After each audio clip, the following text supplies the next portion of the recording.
Have you ever had one of those days, or maybe weeks, where you feel like you're just spinning your wheels? You're putting in all the effort, working so hard, but you're just not seeing the results? It is so frustrating. And, we always blame the usual things, the constant notifications on our phones, the pointless chatter, all those worries about what might happen tomorrow. They just pull our attention in a million different directions. But what if the real problem isn't just those distractions? What if it's about how we're actually focusing in the first place? Well, there's this incredible ancient story from India that I think holds the key to understanding what true, laser-like focus really is.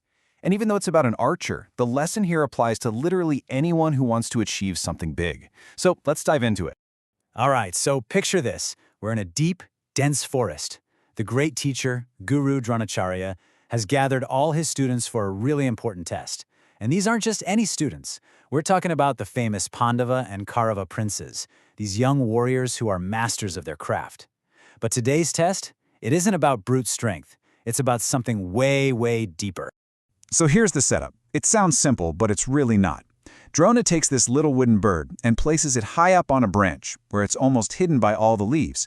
And the target isn't just the bird. Nope, the target is its tiny little eye. So yeah, it's a test of skill for sure, but it's really a test of the mind. Now here's where it gets interesting.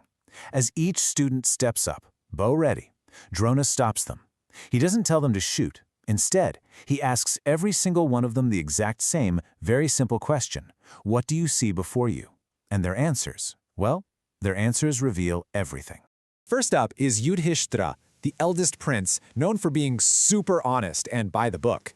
And he gives a perfectly accurate answer. He describes the whole scene, the tree, the sky, the branches, the bird, but Drona just shakes his head and says, "Step back, you won't be able to hit the target." Why? Because his vision was too wide. He was seeing everything. And so it goes. One by one, the other students come forward. You have the super strong Bhima, the clever Duryodhana, and they all get the same question. And one by one, they all fail. They describe the fruits on the tree, the huge forest around them. One even sees his teacher's feet.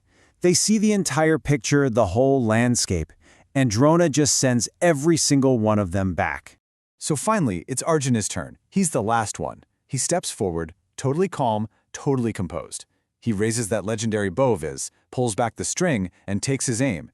And Guru Drona asks the question one last time. Arjuna's answer is just wow.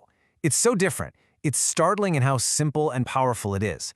He doesn't mention the tree or the sky or even the rest of the bird. His entire world has shrunk down to that one single point. He sees only the target. But Drona isn't done. He pushes him a little bit, right? He's testing him to see if this focus is real or if Arjuna is just saying what he thinks his teacher wants to hear. He asks, "You don't see the branches, the leaves? You don't see me, your guru?" And this right here is the core of the entire lesson. Arjuna's response is absolute. He says no. At this moment, everything else has just vanished. It's not that the tree isn't there or that his teacher has disappeared.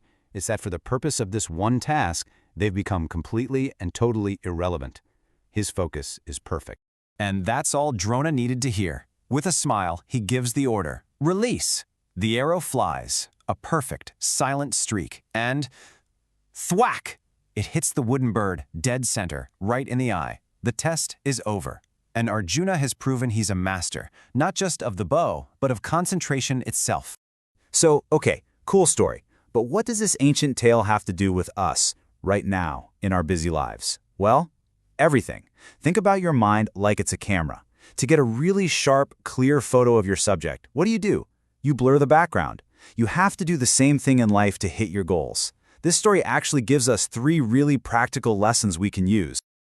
Okay, lesson number 1. Eliminate distractions. When you are trying to work, your phone buzzing, the social media scrolling, the random conversations, that's the tree, the leaves, and the sky. They're there, but they are not your target. You have to train yourself to make them irrelevant. 2. Focus on one small thing at a time. Arjuna didn't aim for the whole bird, just the eye. So if you have a huge goal, break it down into the smallest possible next step and pour all your energy into just that one thing. And 3rd, practice and believe. This kind of focus isn't magic. You're not born with it. It is a skill. It's a muscle you have to build. And you have to believe with total certainty, just like Arjuna, that you can hit the target you're aiming for. So, this all brings us to the most important part. This whole story is really an invitation for us to look at our own lives, our own goals, and ask ourselves a really powerful question. Right now, today, when you think about that big goal you have, what do you actually see? Are you seeing the whole forest? The competition, all the things that could go wrong, just how much work it's all going to be? Or have you managed to narrow your vision? The difference between seeing the whole tree and just the bird's eye, well, it's everything, isn't it? The tree is all the distractions, all the worries, all the complexity. But the bird's eye? That's the one single thing you need to do right now. It's the next step. It's the clear, immediate target. And the lesson from Arjuna is as true today as it was thousands of years ago. If you can learn to shift your focus from the entire overwhelming tree to just that one tiny bird's eye, there is absolutely nothing that can stop you from hitting your mark.